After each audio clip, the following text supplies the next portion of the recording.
Bonjour à toutes et tous.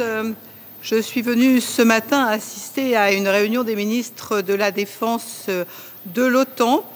Évidemment, représenter la France est pour moi un très grand honneur et je suis venue porter quelques messages. Le premier, c'est bien sûr de rappeler l'engagement de la France comme alliée. Vous le savez, nous sommes très engagés avec près de 2000 hommes qui sont déployés de l'Estonie à la Roumanie. Je suis évidemment très fière d'être le ministre de ces femmes, de ces hommes qui sont déployés sur terre, sur mer, dans les airs. Vous le savez aussi, la France est engagée budgétairement de façon très importante, avec dans un premier temps la loi de programmation militaire, mais également avec l'engagement du président de la République le 13 juillet dernier, avec un engagement supplémentaire. Et dans l'actualité française, hier, au Conseil des ministres, le projet de loi de finances pour l'exercice 26 a été présenté et il y a dans ce projet de loi de finances un engagement supplémentaire de plus de 6 milliards d'euros. C'est dire si, bien évidemment, le budget qui est proposé consacre ces engagements du président de la République. Le deuxième message qui est le mien, c'est évidemment de rappeler le soutien de la France à l'Ukraine.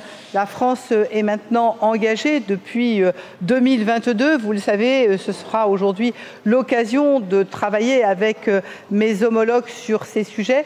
J'aurai bien sûr l'occasion de rencontrer mon homologue ukrainien avec lequel nous évoquerons l'ensemble de ces sujets. Je voudrais évidemment dire que je me réjouis de rencontrer mon homologue allemand, que je verrai également pour la première fois aujourd'hui, et bien évidemment les Anglais autour de la coalition, qui est aussi un élément très important.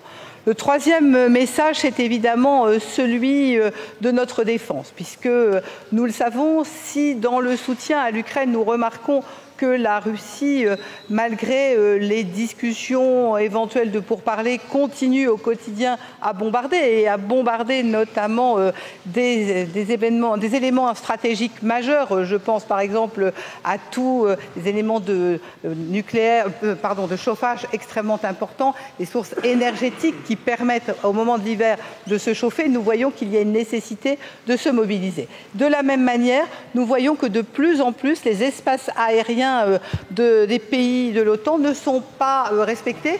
Est-ce que cela est intentionnel ou pas? Je ne le dirai pas ce matin, mais dans tous les cas, cela montre la nécessité d'adapter notre défense et ce sera l'un des éléments que nous aurons également à travailler aujourd'hui. Merci beaucoup à chacune et chacun d'entre vous. Très bonne journée. Madame la ministre.